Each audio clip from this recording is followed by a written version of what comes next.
Welcome, everyone. Good morning. This is the Literacy Texas Best of Texas Spotlight Show, where we bring to you the best of Texas all around, from north, south, east to west. And we are so excited that you have made to be with us today. It's an exciting hour of power of networking, of learning and exchanging ideas. I'm Jacqueline Aguilera. I am your host, and I'm so proud to be with you. I have a unique privilege as a community liaison and Best of Texas host, program host, to go around the entire state. From my hometown in Houston, and just recently being able to be in the wonderful part of South Texas, I'm bringing you two of the best of Texas. Dr. Alberto Urbina from Houston City College is with us today, and Dr. Alyssa Cavazos from the University of Texas, Rio Grande Valley. Our overall umbrella topic today is HSE, GED, but each of them bring a unique perspective that we are sure that you're going to have wonderful takeaways and get some experiences and information and resources that you can use in your part of the state. So what I'm going to do right now is transition and stop sharing my screen for just a moment. And I am going to go ahead and kick us off on this session for today. Again, thank you everyone for being here. And my one this morning, I want to go ahead and start off with a question for both of you to please introduce yourselves and share your insight on where you see the biggest opportunity in Texas to strengthen the bridge between HSE and GED and workforce pathways. And I can start with Alberto or Alyssa, whoever wants to jump in first. I'd like Dr. Cavazos to go first. Hi, everyone. Good morning. My name is Alyssa Cavazos. I'm a professor of writing and language studies at the University of Texas, Rio Grande Valley. And I also serve as the director for our Center for Teaching Excellence. For me, I think an opportunity where we can build those meaningful pathways is to engage in meaningful co-enrollment opportunities and build meaningful partnerships, especially with institutions of higher education that may already have these industry-specific workforce development programming for our students, and that they can make that bridge seamless. And I feel like at the center for me of all of this is to understand our students' needs. Who are our students? What is their background? What are their aspirations? Where do they see themselves in the future? And then in that way, we can seek our networks and identify industries, identify partners, higher education programs that align to those interests and build more meaningful programming for our students. Thank you so much, Alyssa. Dr. Urbina, and I asked Alyssa this earlier, would you like me to refer to you as Dr. Urbina, or may I defer to Alberto?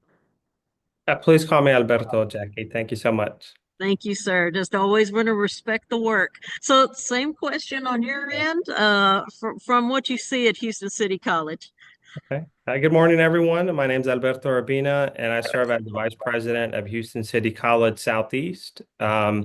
And there's great opportunities to connect the HSE and the GED programs across the state, like Dr. Cavazos mentioned, to partner with your local community college or other institution of higher education that offers that workforce training to follow that co-enrollment model where students are enrolled in HSE and ESL courses, but simultaneously also taking some type of workforce training. And what that allows is the contextualization of the instruction, and for the student, it also allows them the opportunity to see how the skills that they're learning in their HSE, ESL courses are relevant to a local workforce area in the region, and to be able to see that upward mobility that training can provide for them once they finish, and then they finish the HSE ESL training, and also the workforce or higher education training that they're taking locally. So that's a great opportunity to kind of hug the student, if you will, to really show them the benefits of completing their HSE and ESL training. Thank you. Thank you very much. Thank you, both of you. Alberto, you're in Gulf Coast, and then of course Alyssa in the Rio Grande Valley. We mentioned the workforce industries. This is kind of a side note, but can you kind of explain and specify a little bit the industry most need for Gulf Coast and then what you're seeing there, Alyssa, in the Rio Grande Valley? So for the Gulf Coast, I can share that there's a huge demand for manufacturing. The Gulf Coast of Texas historically has been and continues to be the energy capital of the world, not just where Fortune 500 companies have set up their home office, but also where a lot of the manufacturing for fuels and polymers, which is plastics, takes place. So definitely that continues to be a huge industry. And then all of the support industries that support manufacturing, engineering, construction, retail, and customer service, industries that support that industry as well. But the new industry that has started to move in is also related to manufacturing, which is the IT manufacturing. So, across the state, we've seen IT companies move into the region and have opened up new factories, and the Gulf Coast is no exception to that. There's quite a few IT companies that have made public announcements about their investments and about their hiring needs here in the region. And then the Gulf Coast is also home to the world-renowned a medical center that continues to hire nurses, phlebotomists, telemetry technicians. So just another huge opportunity and demand for the health sciences in the region. Thank you. Thank you. Alyssa, do you is there anything that you can add that's more particular to the Grand Valley? Is it similarly reflective for the Gulf Coast? There's certainly similarities. I would say here in the RGV, there's a lot of healthcare and medicine, medical fields that are emerging or health related areas, especially with the UTRGV having a school of medicine now here in the Valley and partnering with different clinics and organizations. There's also a lot of environmental concerns for the border region, for wildlife, for just general environmental concerns, especially with our space aerospace area in Brownsville. And so there's opportunities there, but there's also environmental issues that need to be taken into account when we address these larger space missions and goals. And I would also say the manufacturing industries trade, there's that would be another area. Mm-hmm. Thank you. And that is an area we still, especially I think in the southern region, need more exploration, is that environmental literacy. So thank you for bringing that up. Alberto, Houston City College has been intentional and impactful regarding workforce readiness. What are one or two practical strategies your instructors use to integrate workforce skills in ways that feel manageable, especially for HSE GED teachers who may not have had formal training in contextualized instruction? Yeah, that's a great question, Jackie. So a couple of things that we do is we provide ongoing professional development to our faculty. We normally host a big event at the start of every semester in August and then in January. And part of the training and the discussion is really centered around what are the opportunities in the region. What does the labor market data show that there's opportunities for upward economic mobility for our students, because that really empowers the instructors to be able to kind of tailor their lessons in such a way where, from the student's perspective, they're engaging, and they see the relevance of what they're learning directly to upward economic mobility soon after they graduate from the program, and they also complete their workforce training. And then in addition to that, we do the co-requisite model where it's not mandatory, but it's highly encouraged that our ESL students, our HSE students, they're enrolled in their particular literacy class program, but then also they choose a program of their choosing from one of our academies, whether that's a construction academy program, manufacturing academy, health science, information technology, or commercial driving academy, and they're simultaneously enrolled in one of those workforce programs. The workforce program instructors get to know the literacy program instructors and vice versa, really connecting those two instructors again to take care of the student, make sure that the lessons in their respective courses align with what the other teacher instructor is doing in the course. So that really brings together the training that the students are getting to really be impactful, meaningful to the student, to say it's important that you learn this in the HSE or ESL class, because the expectation is going to be from their employer once you start working in your discipline that you have this skill set. So that has really helped the students see the relevancy, keep that persistence and retention that's critically important, and then to be able to provide the student a pathway to get to where they want to go as far as career-wise at the end of the training. Thank you. Thank you so much. Alyssa, your research shows that resilience practices like cultivating positive emotions, character strengths, and emotional regulation directly support literacy development.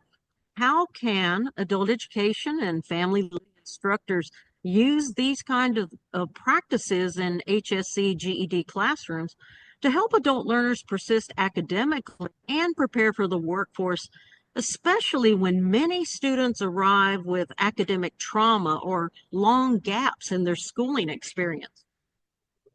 Yes, thank you so much. One of my passions is resilience. I still remember when I attended a 2-day series of workshops on resilience training and resilience strategies. And, I just, fell in love with the practice and the potential that it can have in building positive emotions and, self-growth and self-realization. And I think in programs like these, it's so essential for our students to understand that that they have strengths, that they have assets that are meaningful and impactful, and that they can make a difference. And I think for me, two of those factors of resilience are one that can be most impactful are finding meaning and purpose in life and building character strengths. And I think in our program like these, we can ask our students to take a free VIA survey. I can put it in the chat in a minute when I can search online for it. And it provides them with 25 character strings. And what I like about the survey is it doesn't categorize them as lower strings or upper like top strings. It does so in a gradation, right? They have the top 5 strings, your middle strings, and your lower strings, but it doesn't mean that you can't build and enhance your lower strings. Any of these character strings, you can put them forward in different scenarios, different contexts, different purposes, and that you can actively self-reflect in how you will purposely, focus on those strengths. So when we're working with our students, we can align our assignments and our activities and what the content that we're learning to building specific character strengths, and provide students that opportunity to self-reflect on which ones they're going to develop and why. And related to that is the finding meaning and purpose in life. I think at any one point in life, we all have questioned, what is my purpose? Why am I here? What's the meaning of all this? And I think with students who may be in a space that may, as you mentioned, that they may have, some academic trauma, or may have, perceived gaps in schooling in a particular way. It's essential for them to realize their meaning and purpose in life.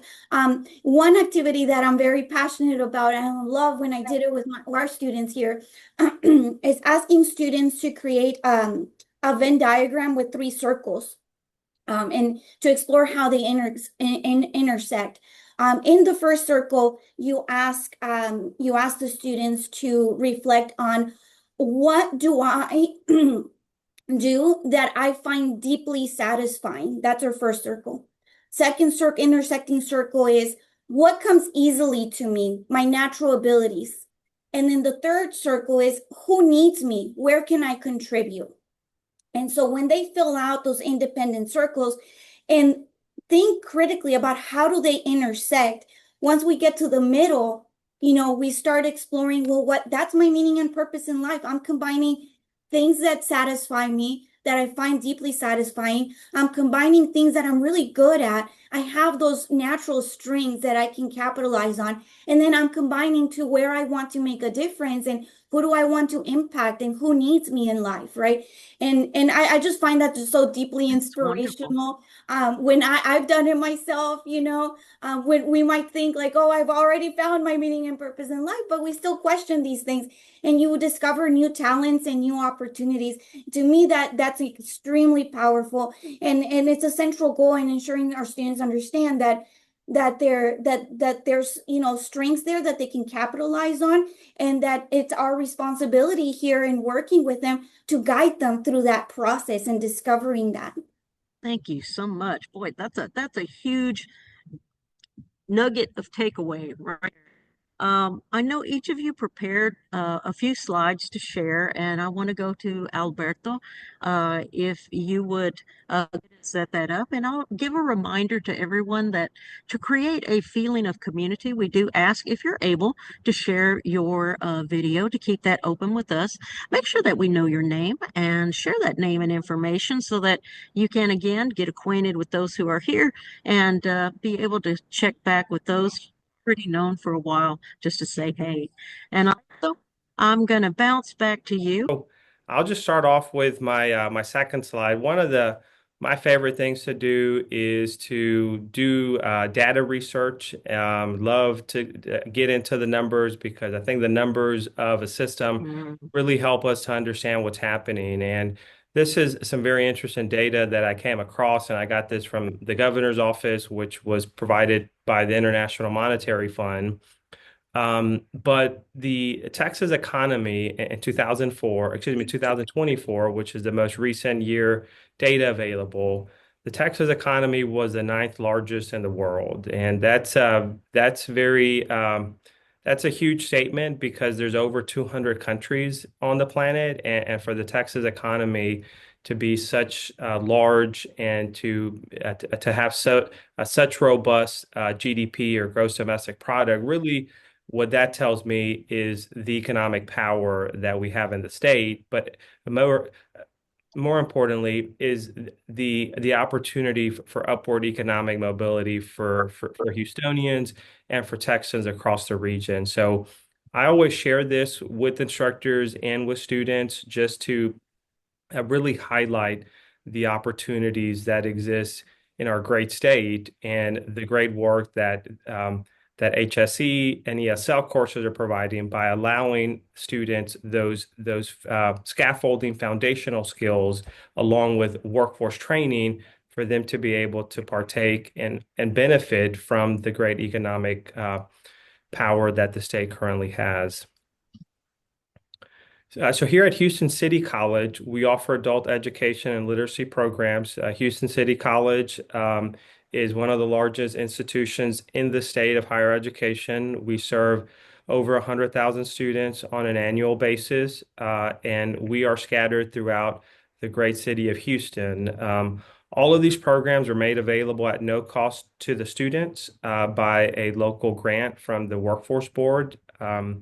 And through the grant funding, we offer the high school equivalency program. We offer the ESL programs, Texas Success Initiative or TSI boot camps. These courses are for students that perhaps it's been a while since they were in an educational setting, would like to return to higher ed and need to take the college entrance exam. And they're geared really to prepare students to do well on the TSI so that they can start at college level courses as soon as they get enrolled. And like I mentioned, these programs are offered across the 7 colleges here at Houston City College at no cost to the students. And in addition to the literacy programs that are listed here in adult education, we also offer wraparound services at each one of the 7 HCC college locations, which includes at some locations childcare at no cost to the student. They can drop their child in the child care center at no cost. We partner with the Houston Food Bank to be able to provide an Eagle Market for our students. Some institutions may call them food pantries. We call them Eagle Markets because they're set up like a small grocery store. Students can go in there, no questions asked, and they can select the items that they choose. We also have a counseling department, again, that's available to students at no cost. We know, especially in today's times, there's a lot of mental health and a lot of challenges that students face, that we all face, and we provide counseling services to all of our students at no cost. So there are some additional wraparound services that are provided to students in addition to the programs listed here at no cost. Recently, our Board of Trustees, or our Board of Regents, as some institutions call them, they set aside $10 million. I'll repeat that, $10 million in scholarship monies for students that are interested in pursuing one of the 5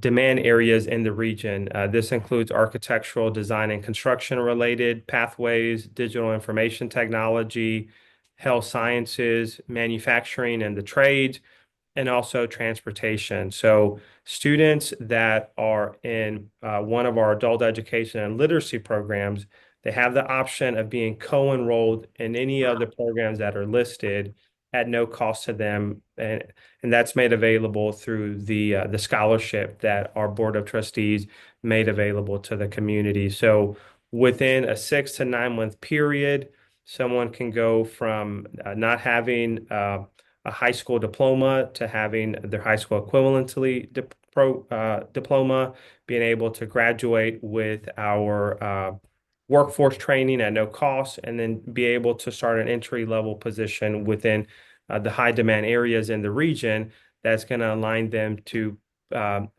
be able to participate in the very robust economic development and economic opportunities here in the region, but also across the state. Amazing.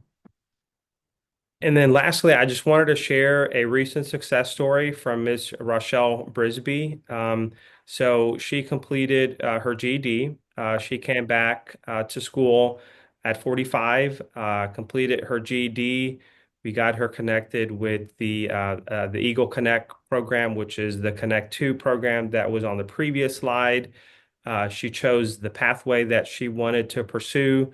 She was able to earn her associate's degree. The online college that's offered here at Houston City College made it convenient for her to take all her classes online remotely from her home and still be able to have a job and take care of her family. So those opportunities allowed her to finish her GED, graduate with her associate's degree, and now she's moving on towards working on her bachelor's degree and even thinking about going to law school. So just a great success story. And I love this quote that she provides, which states, quote, "Your journey is your own and you are worth the effort it takes to finish," end quote. So I just love that quote that she shared during her commencement ceremony and when we met with her for a success story follow-up. So with that, I'd be happy to answer any questions if anyone has any. If not, I'll turn it back over to you, Jackie. Thank you. Thank you, Alberto. And again, I mentioned this earlier, show is like an appetizer. These amazing spotlights offer everyone in the state a chance to meet and to hear and exchange ideas, and most of all, build a network. Our guests are open to networking. They are available for follow-up, and just want to let you guys know that this is not a one-shot deal where you're going to see Dr. Cavazos for the remaining half hour or so and they disappear. They are available to follow up with, and I thank them so much again for being here with us. I want to give Dr. Alyssa her opportunity to share what she personally brought with us today, and we are monitoring the chat for additional questions and follow-ups before we start hitting into our last part of the hour. So, Alyssa, this is your time for your part of the spotlight. Okay, thank you. Okay. Just to confirm, you all can see the what I'm sharing? Yes, ma'am. Looks good. Perfect. Thank you. Okay. Well, I wanted to, we've been talking about resilience and resilience strategies. Some of the benefits of resilience that I wanted to just kind of highlight for us is it can help us cope. When we regularly practice resilience intentionally, it can help us cope. Developing positive coping strategies to navigate challenges in life. Emotional regulation. It helps us, balance our emotions when things may be out of sync in our lives. It helps us build strong relationships with fellow colleagues and fellow peers and fellow students. It also enhances our positive well-being and mental health when it's practiced right consistently and we're aware that we are engaging in these practices. And then ultimately it also enhances our optimism. It increases our life satisfaction and optimism in life and the day-to-day things that we engage. And so with and this is based on research that scholars have conducted. Some of the factors that contribute to developing resilience and therefore contribute to these benefits are these are some of the factors I've listed.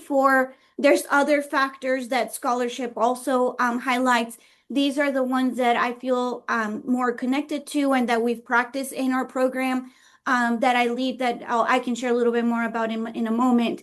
So one of them is practicing gratitude. And this can look like, from writing thank you letters or thank you notes to people in our lives, colleagues, family members, and being intent about that, to practicing gratitude on a daily basis, writing 3 things that I'm grateful for every morning, every evening, or weekly, however you want to set that up for yourself. Practicing meaning and purpose in life. There's different strategies. I mentioned the Venn diagram one that I like, but there's also other kinds of strategies that go along with this, such as our students are actually working on this one this week, writing a letter to my past self. And so on social media, I learned from our students that there's this trend going on about, like, what was I doing 10 years ago? In 2016. And so we kind of linked it to that trend, and what would my letter to myself 10 years ago would look like? Where was I in life? And then also writing a letter to my future self. Character strings that I talked about. There's many others aside from the VIA character string survey that I shared. There's one that I really like too. It's very innovative and they're very short questions. It's called finding your creativity type. And when you take the survey, it provides you with who you are as a creativity type and then who's your creativity type partner. And they're not always a one-to-one match, because if I'm the gardener, for example, maybe the person who's going to help me, flourish, will be the innovator. And then whoever I will help, will be the alchemist, right? So there's not one-to-one partnership. It's very unique because it shows that networking that we all have, these different strengths. And then lastly, it's developing these positive emotions. Positive emotions, we can develop them by, committing to acts of kindness. Or noting, being aware that, we held the door open for someone, or that we helped someone, with the groceries, or, I helped my mom translate this document, or, whatever that act of kindness is. But it's all about developing that positive, emotions, things that, bring us joy in life, whatever that may be. And I also wanted to share a quote from one of our students. So at the Center for Teaching Excellence, where I am the director, one of the programs that we have is called Students as Learners and Teachers at a Hispanic Serving Institution. And what this program is that students partner with faculty to provide feedback on teaching. They review course syllabi, they review assignments, they review grading practices, they review rubrics, they review all those kinds of things, and they collaborate with faculty to redesign them in ways that are learner-centered. And they also conduct observations in the classroom. They write observation notes, and they engage in conversation. And so one of the training that the student partners go through is very much based on scholarship, how to engage in conversations about teaching and learning in higher education. And one component, because I'm very passionate about resilience, is that we have this resilience channel. And in that resilience channel, on a weekly basis, we practice some kind of resilience, strategy. And like I said, this week we're doing the past self letter. Other weeks that we want to do something new that we want to try out that we recently discovered is the relationship between financial literacy and resilience. So we're very excited to explore that. So we're always looking for new connections like that. But I wanted to share this quote from this student who we asked, we conducted research on the impact that these resilience strategies are having in their lives. And this is what one of our student partners had to share his for purposes of this is a pseudonym, JD. He's a mechanical engineering major. He reflected, I think the resilience activity that impacted me the most was the one where you need to record your acts of kindness over the week. This is because sometimes when you are going so fast in school, work, or other responsibilities, you don't have the chance to analyze and realize the good things that happen to you during a week and be grateful for that. In my case, it helped me to have a relief from a stressful week where I was just thinking about my responsibilities, but not in the acts of kindness that a persona have done for me or that I did for them. And, that's what he wrote in one of his responses. And I just thought that was very powerful because, yes, our students are navigating different responsibilities in life. Life moves fast, right? But we need to really stop and, ground ourselves as much as we can. And these are the things that will build that positive emotion and help us, ground in things that really matter in life. And let's see, I think that's the end of my slides here. Thank you so much, Alyssa. We are seeing more and more the emphasis, which we've had in adult education, but the balance between the hard skills and the quote unquote soft skills. That not only are we especially involved in the pre-skilling, so anything with language, with contextualized language learning, with HSE, GED, all that we're doing on the curriculum side must also involve the interpersonal, that people piece, but not only for the students then, but also for the teachers themselves. And so that's really, why this umbrella topic of the HSC GED, all of these different types of subtopics then are aligning themselves, which Alyssa and Alberto both are bringing fantastic nuggets to take away for you guys to help build and strengthen your programs. Thank you so much. Fantastic. Alberto, I'm going to bounce back on your side of the house. You've seen learners move from GED prep into workforce programs and even college credit. Perspective, what kinds of training or support help instructors make them feel more confident guiding students along that continuum without being so overly responsible for every step?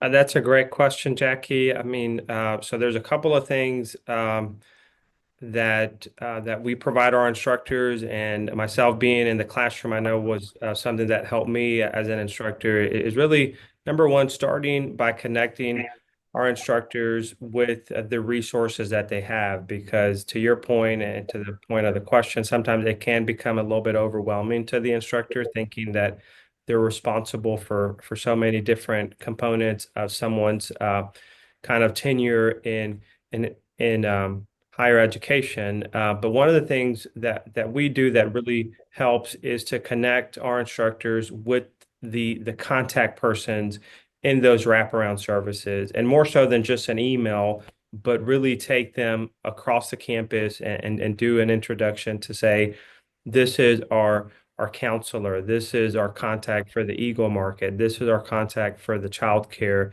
this is the contact in student advising and the library, so forth and so on, to really connect them with the leads in those respective areas, so that if and when a student needs those resources, they can do a warm handoff and they don't feel as though that they have to do it personally, try to find that resource for the students. We also have a lot of great partnerships with the local community-based organizations or CBOs. So for those services that we don't provide here at the college, is again to do those introductions between the instructor and the contact person at the CBO. So that way, again, students, if they do need a specific service that we don't provide, again, it's a warm handoff.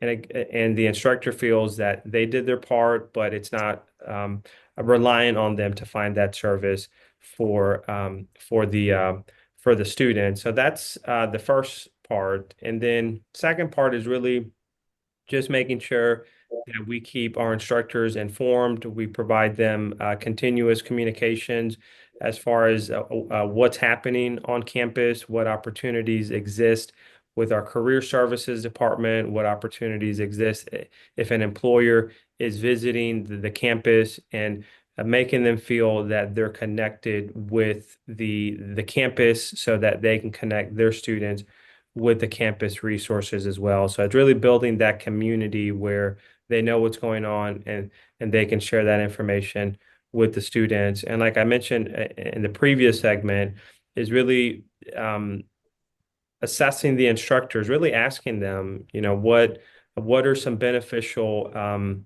guest speakers that we could have? What would be beneficial information for you to have? Would be beneficial resources to connect you to that could help the students?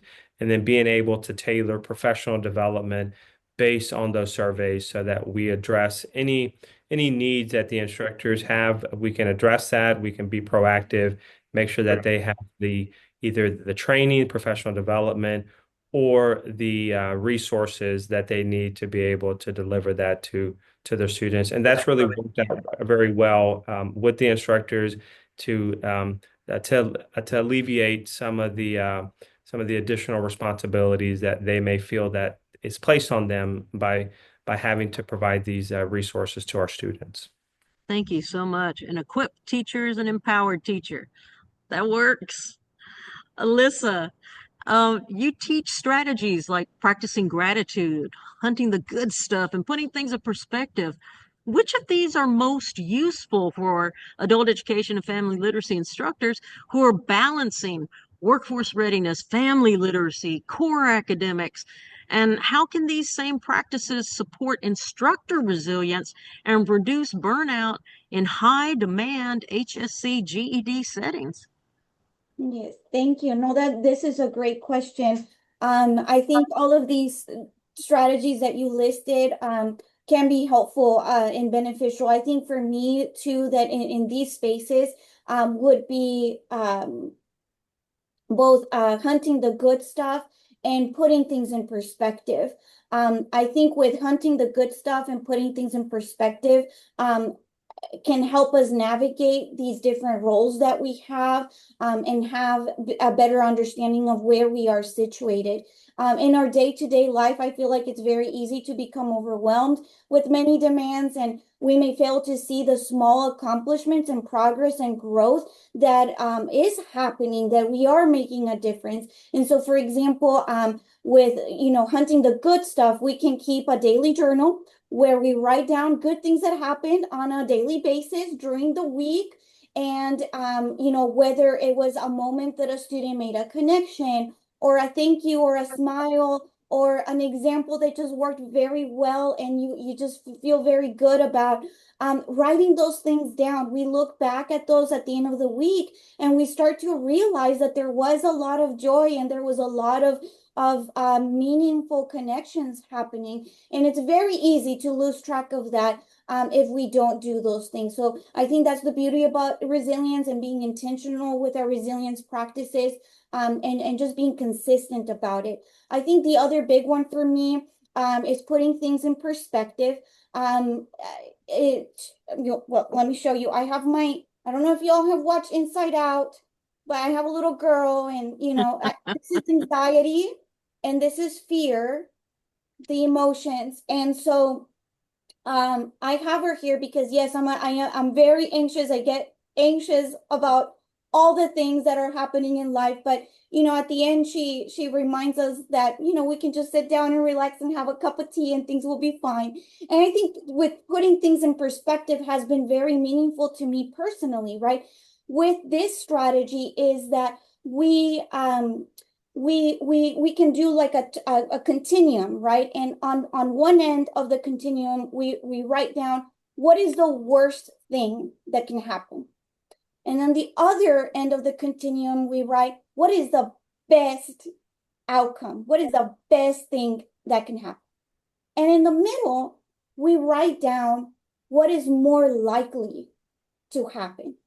And I think when we're anxious and overwhelmed, we tend to spiral, and we start to think really negative thoughts and worst thing ever. And we lose ourselves in that moment. And so when we have to write this down, we realize that there are many things that are more likely to happen than our worst scenario. And wonderful, if the best things happen, that's great, we win, right? But it really helps us realize that most things in our lives can be navigated. And I'm not saying, like, I don't want to for you to perceive that I am like downplaying very complex emotions and very deep trauma. By any means. I think there are very deep issues that a little continuum like that may not be able to address. But I think in the moment of our day-to-day interactions with students, I think these are two strategies that can help us, and that we're able to identify scenarios that are rooted in specific decisions that we can identify, and we can work toward growing and making it in intentional shifts in our day-to-day lives that will lead to that, likely scenarios. There's a closing question that I'd like to explore with Alberto and Alyssa is, what's one actionable step, something a program could implement this semester? So a lot of times some of these items are very large, they're huge, they're down the road, they're grand. And again, going to, we have the balance between the hard skills and the soft skills. Okay, we want that momentum. We want to take that forward huge leap. But the step, what's a step that we could implement this first part of the year, this semester, that would strengthen the continuum from HSE, GED to workforce and family success, while also investing in instructor well-being and professional growth, taking care of the teachers, and the teachers can take care of the students. Alberto or Alyssa, whoever wants to jump in first, you let me know. I can get started. I know that the Texas Workforce Commission funds a lot of workforce programs across the state through the different funding sources that they provide, educations of higher education across the great state of Texas. So, for our colleagues that are on the call that perhaps don't work at a two-year college, community college, or technical college, that perhaps don't have these workforce programs already kind of built in to their infrastructure, is to seek out partnership opportunities with your local two-year institution in your area and be able to implement the co-requisite model where the students are concurrently enrolled in an ESL or HSE program, and at their local community college or technical college, they're also taking part in workforce training that is funded through Texas Workforce Commission. That is something that I think would certainly help the retention, the appeal for someone to consider going back to school and getting their HSE or ESL.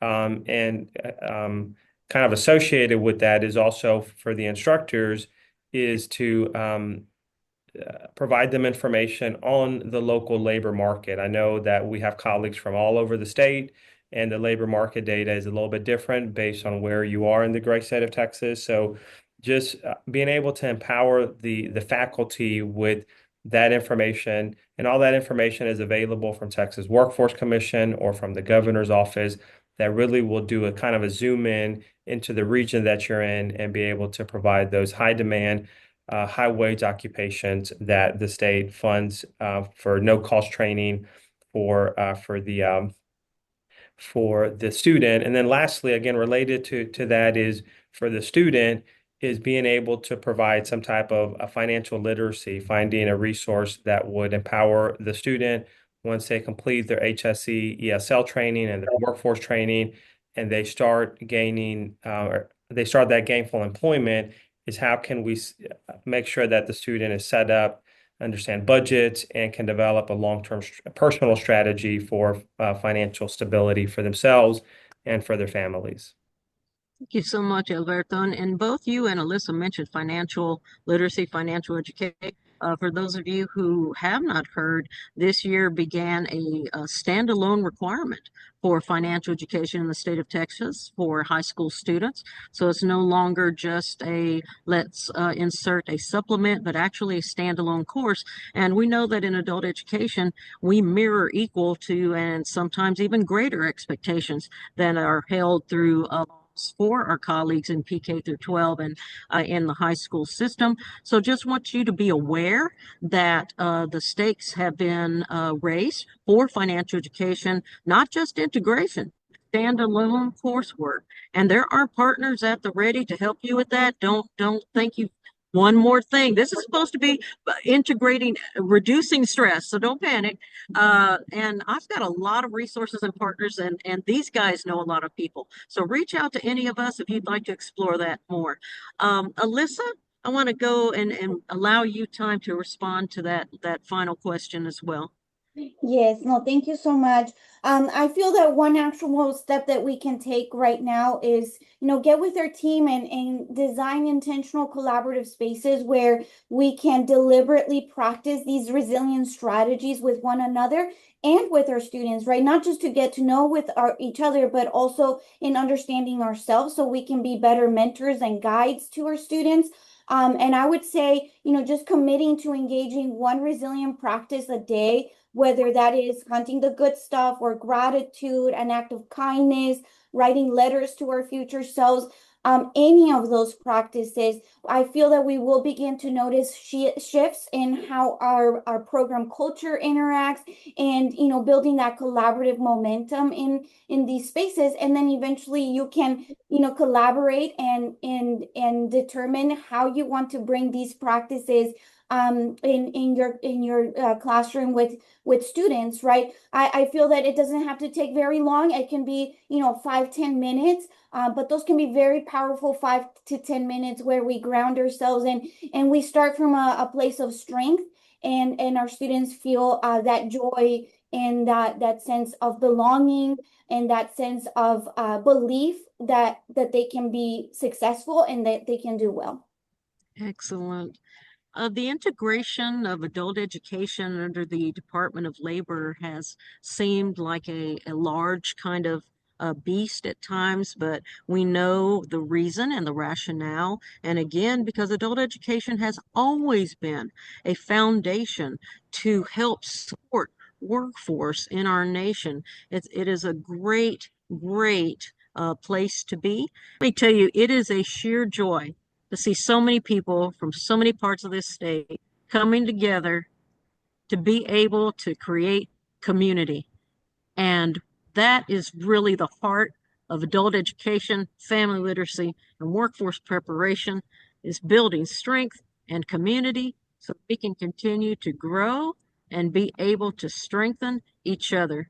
I am your grateful, grateful host, Jacqueline Aguilera, the privileged person to work for Literacy Texas as community liaison and program host for the Best of Texas. This is every month, local wisdom.